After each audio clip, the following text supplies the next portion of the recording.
Hola, ¿qué tal? ¿Cómo están? Estamos en un video tutorial, ahora ya no en matemáticas, ¿verdad? Que ha sido la común, la constante en todos estos días que he estado subiendo videos, sino que ahora estamos en el tema de física aplicada. Y vamos a comenzar, ¿verdad? Este tutorial con un tema, ¿verdad? Que a estas alturas, de repente ya ustedes tuvieron la oportunidad de ver la parte de la estática de los fluidos. Y ahora iniciaremos con el tema de dinámica de fluidos, es decir, donde los fluidos están en movimiento.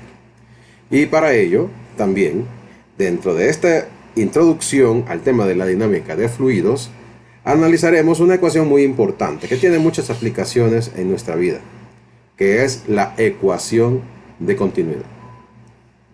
Pero vamos a ver algunos puntos importantes, ¿verdad? En este video tutorial nos vamos a entretener un poquito con algunos conceptos básicos dentro de la dinámica de fluidos que son muy importantes de conocer para poder llevar a cabo después el análisis de los ejercicios y problemas aplicados que vamos a estar resolviendo.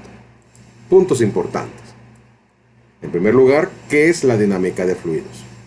La dinámica de fluidos estudia los fluidos en movimiento y es una de las ramas más complejas de la mecánica. Aunque cada gota de fluido cumple con las leyes de movimiento de Newton, las ecuaciones que describen el movimiento del fluido pueden ser extremadamente complejas.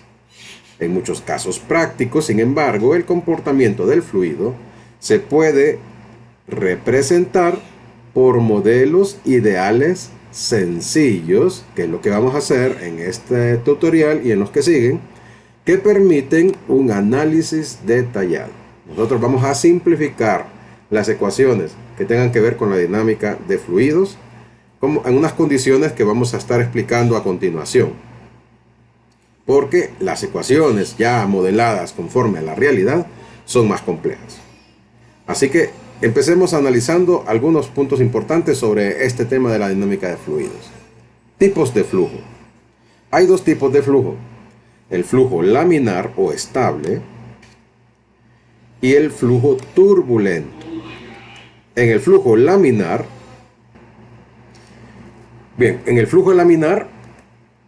es un tipo de flujo en el cual el fluido se mueve en forma ordenada y estratificada. De manera que el fluido se mueve de una manera paralela. O sea que las partículas no se están entremezclando, sino que como que van en una misma dirección, todas ellas. Aquí tenemos la representación de lo que es el flujo laminar, ¿verdad? Si ustedes ven ahí, las líneas de flujo están paralelas, no se intercalan, no invaden la trayectoria de las otras partículas. Cada una lleva su propia trayectoria. Y a eso se le llama flujo laminar o estable. Este tipo de flujos son los que, por ejemplo, podemos ver en un arroyo de aguas tranquilas, ¿verdad? Que casi ni se percibe el movimiento del agua, ¿verdad? Podría ser un ejemplo. Ahora, el flujo turbulento es el tipo de flujo en el cual el movimiento se hace más irregular, caótico e impredecible. Las partículas del fluido se mueven de forma desordenada y forman remolinos. Entonces tenemos aquí un esquema de lo que es el flujo turbulento, en donde vemos que no todas las partículas llevan una misma dirección y algunas tienen hasta movimientos circulares, formando remolinos. Ejemplos en la vida real de este tipo de flujo turbulento, cuando ustedes han visto, por ejemplo, alguien que fuma, ¿verdad? Emite el humo, ¿verdad? Del cigarrillo. Entonces ese humo se va ampliando o dispersando en la atmósfera y se va formando como una especie de bulto, ¿verdad? En donde las partículas del humo no llevan una misma dirección, sino que se están entremezclando unas con otras. Otro ejemplo del flujo turbulento podría ser las aguas rápidas en un río. Cuando pasa por una zona estrecha, el río aumenta su velocidad, empieza a chocar con las rocas, a cambiar de dirección, forma espuma e incluso remolinos. Ahí es donde podemos ver. En el aire también podemos hablar de los remolinos que se producen muchas veces, ¿verdad? Las turbulencias que le llamamos en el aire. Así que hay muchos ejemplos de flujo turbulento, así como también lo hay de flujo laminar en la vida diaria. Bien, ya teniendo claro el concepto de lo que son los tipos de flujo, veamos otro concepto importante también dentro de la dinámica de fluidos. Es la viscosidad. La viscosidad trata sobre el rozamiento interno de las partículas del fluido y comprende la resistencia al movimiento entre las partículas. O sea que las partículas, unas con otras, están en contacto y producen una resistencia, ¿verdad?, al movimiento. Esa resistencia es la que hace que un fluido corra con mayor facilidad y otro no tanto. Aquí en la imagen tenemos, por ejemplo, el caso de la miel, ¿verdad?, que es un fluido con alta viscosidad. Algunos en algún momento han tenido la oportunidad o el disgusto, ¿verdad?, de querer sacar un poco de miel de una botella y ven que cuesta sacarlo, ¿verdad? ¿Por qué razón? Porque como no es un fluido como el agua, por ejemplo, ¿verdad?, no, cuesta que el contenido de la botella pues pueda vaciarse. Y eso es debido a la alta viscosidad que tiene, así como hay otros fluidos también con alta viscosidad. Eso es para que tengamos la idea de lo que es viscosidad. Y un punto más importante también, incompresibilidad. Suposición que indica que el fluido, sometido a cambios de presión, no cambia su volumen y por tanto su densidad no varía. Se habla de que es una suposición porque en la vida real, ¿verdad?, todos los fluidos sometidos a cambios de presión sufren a mayor o menor grado una compresión. Se da más en los gases, desde luego, porque las partículas están más separadas unas de otras, pero también en los líquidos se puede producir. Entonces, vamos a suponer que los fluidos son incompresibles, por eso es una suposición. Y por lo tanto, al ser incompresibles, no importa el tipo de presión a que estén siendo sometidos, la densidad se mantiene constante. Aplica más a los líquidos, como mencioné, la incompresibilidad. Sin embargo, esta suposición es válida en los gases, cuyas diferencias de presión no son muy grandes. Como les explicaba, los gases tienen la situación de que sus partículas están más separadas unas de otras y por lo tanto son más fácilmente compresibles. Nuestro análisis de la dinámica de los fluidos considerará un fluido ideal, que lo tenemos remarcado. Este es un concepto con el que vamos a trabajar. Fluido ideal. Y este fluido ideal tiene las siguientes características. Número 1, o primera opción, es de flujo laminar o estable. O sea que sus partículas se mueven de una forma paralela, sin invadir la trayectoria unas de otras. No es viscoso, es otra de las suposiciones que vamos a hacer para el fluido ideal. No es viscoso, por lo tanto su densidad es constante. Su densidad, en el caso de la viscosidad, perdón, no hay resistencia al movimiento. Y es incompresible. Y eso nos habla de la densidad. La densidad es constante. Entonces, estas tres condiciones son las que se consideran para el fluido ideal. Es de flujo laminar o estable, no es viscoso y es incompresible. Son suposiciones, porque en la vida real los fluidos, quizás algunos se puedan comportar muy parecidos a esto, pero no existe un fluido real, ¿verdad?, que cumpla al 100% con estas tres condiciones. Por lo tanto, se llama fluido ideal. Esto es para que en el cálculo de los siguientes fenómenos que vamos a estar viendo más adelante, pues podamos trabajar con ecuaciones sencillas de manejar. Por eso, de este modo, podremos hacer un análisis más sencillo del comportamiento de un fluido, debido a que en la realidad las ecuaciones que la definen son complejas. Dicho esto, y esperando que quede claro, vamos a hablar pues de la ecuación de continuidad. Observen esta figura. En esta figura vamos a suponer que este es un tubo que tiene una reducción gradual. No es una reducción abrupta, un corte así como si fuera una L, ¿verdad? No, sino que es una reducción gradual. El fluido que corre desde aquí, donde está Q1, hasta donde está Q2, va siguiendo un flujo laminar. O sea que no se producen turbulencias. Por eso es importante que no sean cortes abruptos, porque sería entonces como chocar con una roca, ¿verdad?, en el río. como les mencionaba antes, y produciría entonces remolinos. Esto evita el hecho de que sea una reducción no forzada, sino que gradual, pues entonces evita que se produzca eso. Y se mantiene entonces el fluido en un flujo laminar. Bien, ahora, vean ustedes que el diámetro del tubo, es un tubo circular, ¿verdad? Claro. El diámetro acá, donde está Q1, es más grande que en donde está Q2. Hay una reducción en Q1 hasta Q2. Ahora, ¿qué es Q? No he aclarado qué es eso, solo lo estoy usando como referente. Q es el caudal del fluido. El caudal del fluido. ¿Qué es un caudal? El caudal es la cantidad de fluido que circula por unidad de tiempo en determinado sistema o elemento. Cantidad de fluido, ojo, cantidad de fluido. Y hay un detalle interesante. El caudal en el diámetro grande del tubo es el mismo caudal en el diámetro pequeño. Es decir, la misma cantidad de agua pasa por Q1 como pasa al mismo tiempo por Q2. Es una constante. Por eso tenemos aquí marcado, ¿bien? Caudal 1 es igual al caudal 2.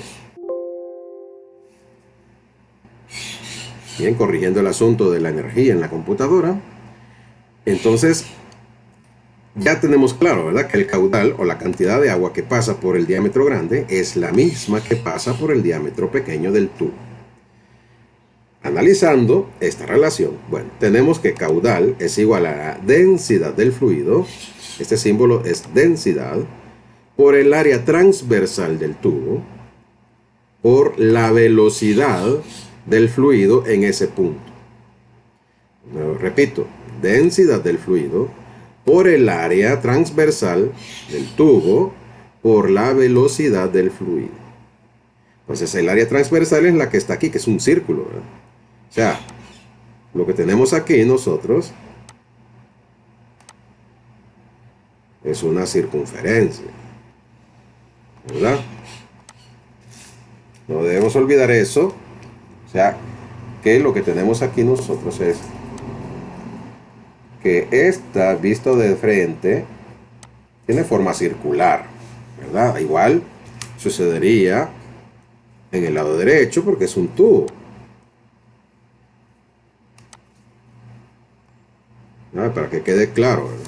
Porque como está visto de lado la figura, entonces puede ser que piensen que es cuadrada, que tiene otra forma, ¿verdad? Entonces aquí nos detenemos un poquito para que quede claro que tiene forma circular. Vamos a escribirlo aquí. Forma circular. Entonces, bien, teniendo eso ya claro, lógicamente este es un diámetro más grande que este. Tenemos que el caudal está dado por esta relación. Como son iguales en ambos lados, ya lo establecimos, puedo igualar esto de la derecha en Q1 y Q2. ¿Cómo me quedaría? Me quedaría densidad por el área transversal 1, que sería la que está aquí, área 1, que sería el área transversal, lo vamos a corregir aquí. Sería aquí área 1.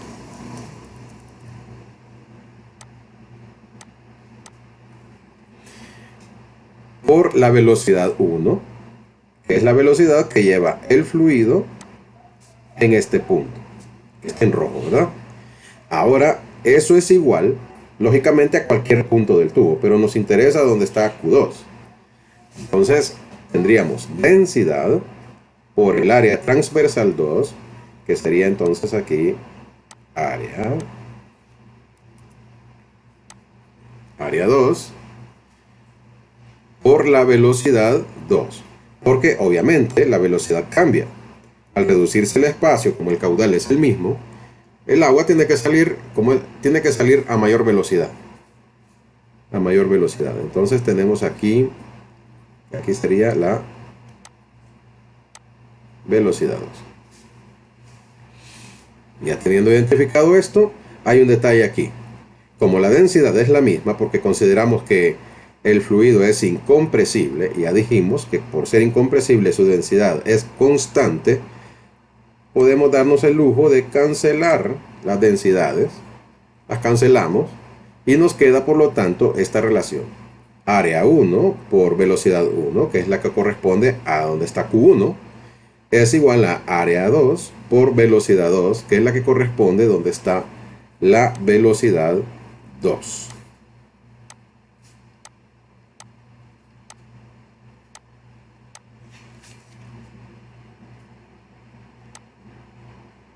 Entonces esto lo vamos a encerrar porque es la fórmula con la que vamos a trabajar para la ecuación de continuidad.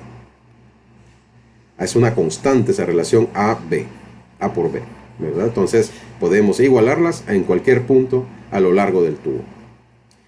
Entonces, esta relación que acabamos de encontrar expresa la constancia del flujo de volumen o caudal a través de las secciones rectas del tubo de corriente. Por tanto, si la sección del tubo disminuye, entonces tiene que aumentar la velocidad. Ese fenómeno lo miramos en las mangueras de jardín, como se muestra en la imagen aquí abajo. Tenemos la manguera, estamos regando el jardín, sale con cierta velocidad el chorro. ¿Qué pasa si ponemos el dedo?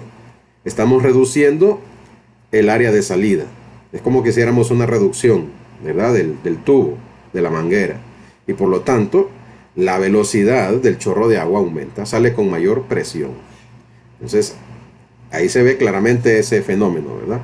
La velocidad aumenta conforme disminuye el diámetro transversal, ¿verdad? Del tubo. ¿Para qué nos sirve el concepto sobre la ecuación de continuidad? Bueno, en la actualidad la ecuación de la continuidad es muy utilizada para poder realizar diferentes análisis de boquillas, de tuberías, de la altura de álabes de turbinas y compresores, ¿verdad? Tiene muchas aplicaciones en el campo de la hidráulica. Así que es importante comprenderlo muy bien. No es tan complicado el concepto y la ecuación, ya tomando en cuenta el concepto de fluido ideal. Y pues ahora vamos a ponerlo en práctica para terminar de comprender todo lo que hemos estado hablando. Ejemplo 1. Por una tubería de 5.8 centímetros de diámetro, circula agua a una velocidad de 1.6 metros sobre segundo. Si el tubo se reduce gradualmente hasta tener un diámetro de 4 centímetros, determine la velocidad del agua al pasar por el área estrecha. Tenemos un tubo que lleva una reducción gradual y el diámetro 1 es de 5.08 centímetros. La velocidad nos la dan, que es 1.6 metros sobre segundo. Y nos dan el diámetro de reducción, que es de 4 centímetros al lado derecho. Nos piden que averigüemos la velocidad de salida por el área estrecha. En física siempre acostumbramos trabajar con datos en resolución de problemas. Lo primero es identificar qué es lo que tenemos y qué nos piden. Así que vamos a escribir acá.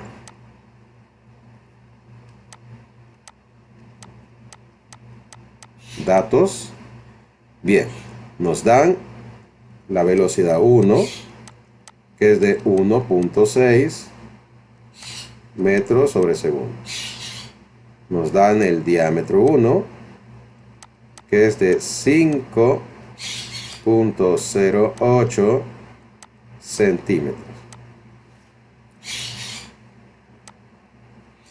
Nos dan el diámetro 2, que es de 4 centímetros. Y lo que nos piden lo vamos a marcar con un signo de interrogación, que es la velocidad 2, o sea, la velocidad en este punto.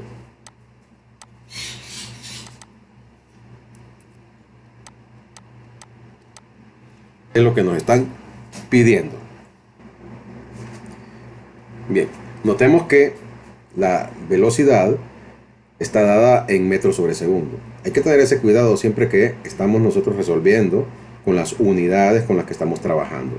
Los diámetros están en centímetros. ¿Qué tenemos que hacer? Tenemos que hacer una conversión. Y eso es sencillo. Vamos a hacer aquí mismo para ahorrar espacios. Saben que en los medios digitales no tenemos todo el espacio como en un pizarrón, ¿verdad? Entonces tenemos aquí hacer la conversión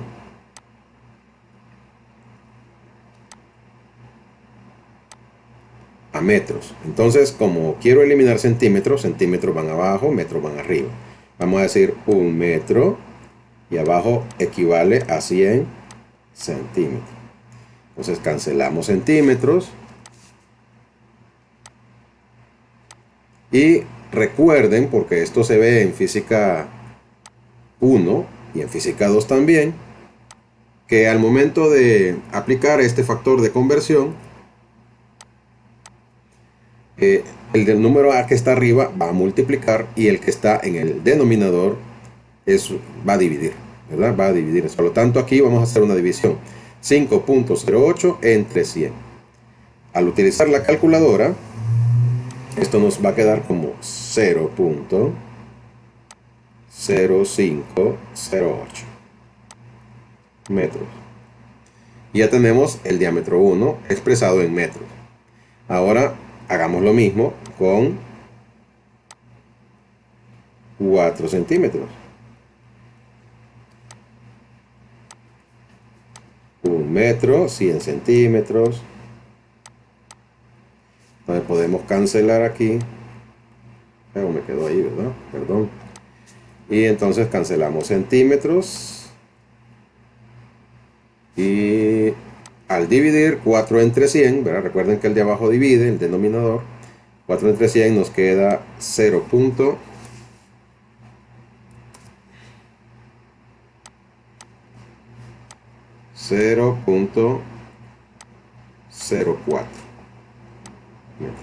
Ahora con eso vamos a trabajar. Pero, ojo, estos son diámetros. No nos están dando áreas. La fórmula que nosotros tenemos es área 1 por velocidad 1 es igual al área 2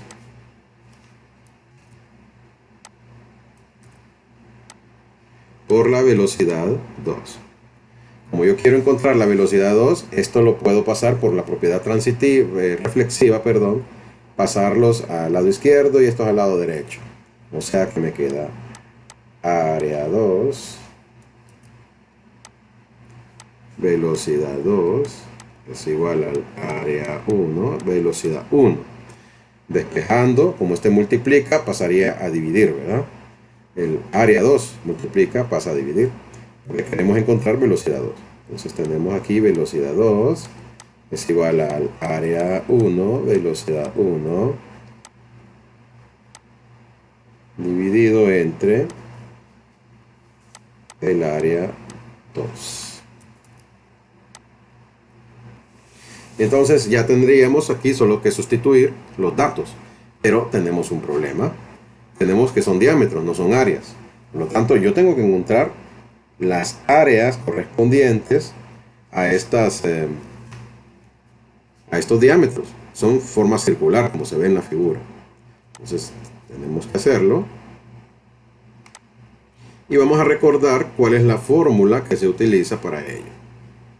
La fórmula para encontrar el área de una figura circular cuando conocemos el diámetro es esta. Área es igual a pi por el diámetro al cuadrado dividido entre 4. Pues esos dos cálculos los voy a hacer rápidamente. Vamos a dividir un poquito aquí para evitar confusiones. Y tenemos lo siguiente. Vamos a calcular aquí el área. Área 1.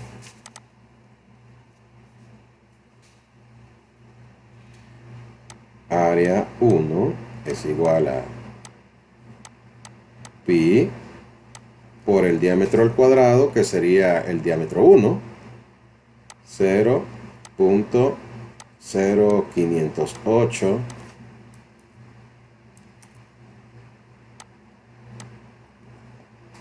metros elevado al cuadrado, y lo dividimos entre 4.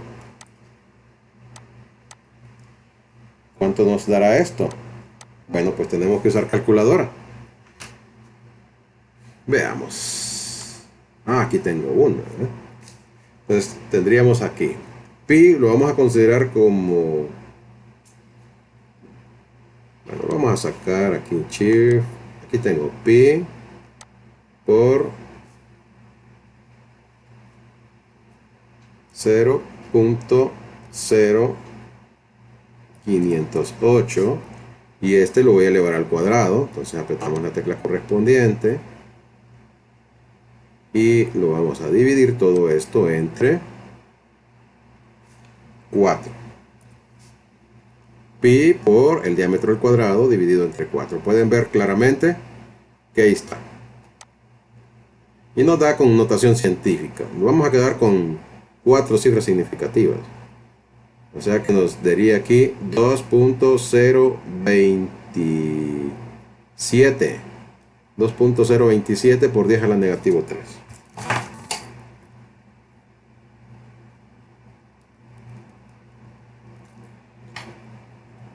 2.0. Bueno, entonces volvemos aquí al problema y escribimos la respuesta. Decimos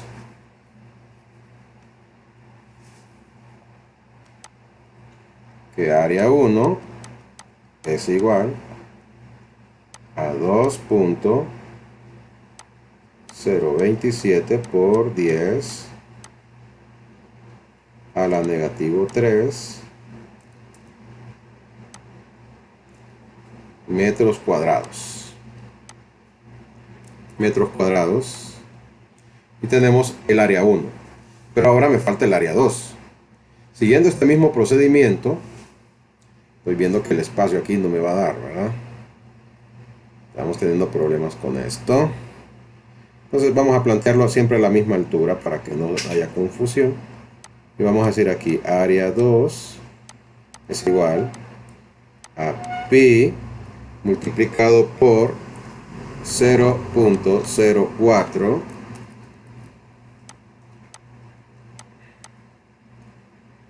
metros al cuadrado y lo dividiremos entre 4.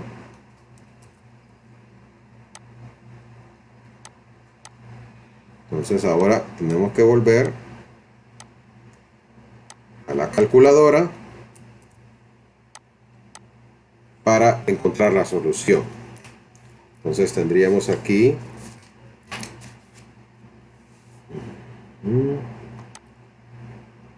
vamos Shift, la tecla del pi por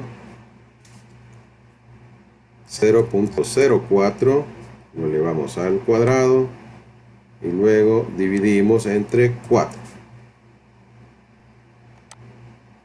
y nos resulta 1.257 por 10 a la negativo 3.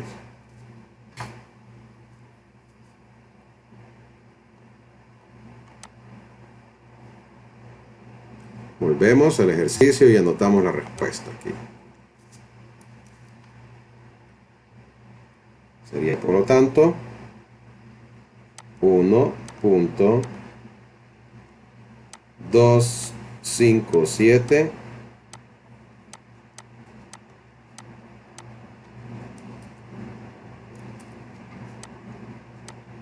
por 10 a la negativo 3 metros cuadrados.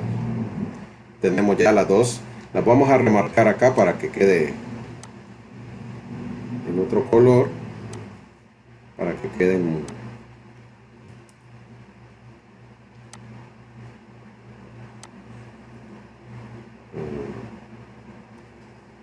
no me salió en color, ¿verdad? Entonces, bueno, hagámoslas así en negro, solo como para destacar. No me gusta la manera como me quedó dispuesto todo el ejercicio. Entonces ahora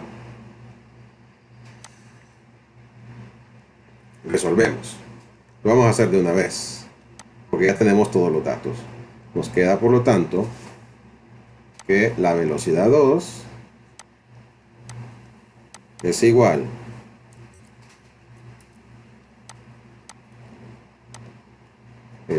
al área 1, que sería lo que tenemos aquí. Hacemos un paréntesis, 2.027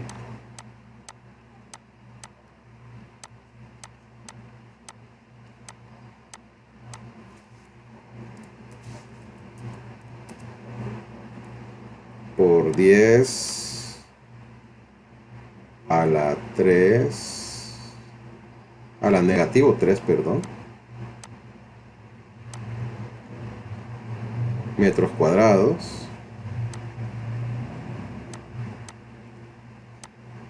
multiplicado por la velocidad 1, que es 1.6 metros sobre segundo,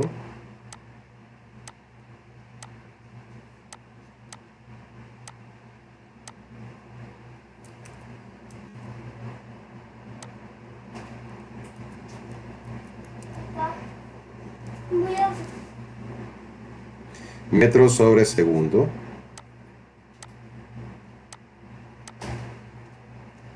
y lo dividimos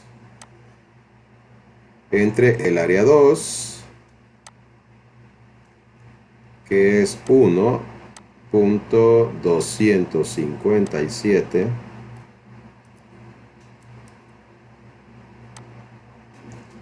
barbaridad,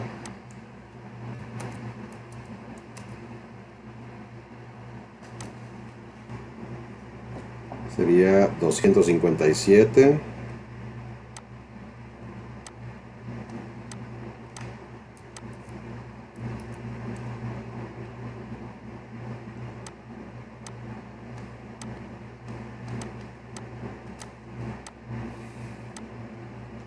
por 10 a la negativo 3.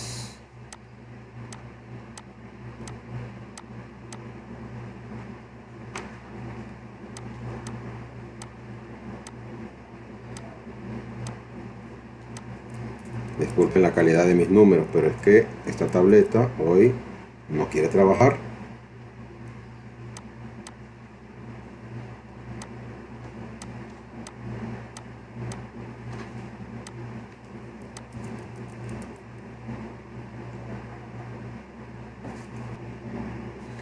Así que al hacer el cálculo, se multiplican los dos de arriba y se divide con 1.257 por 10 a la negativo 3. Resulta en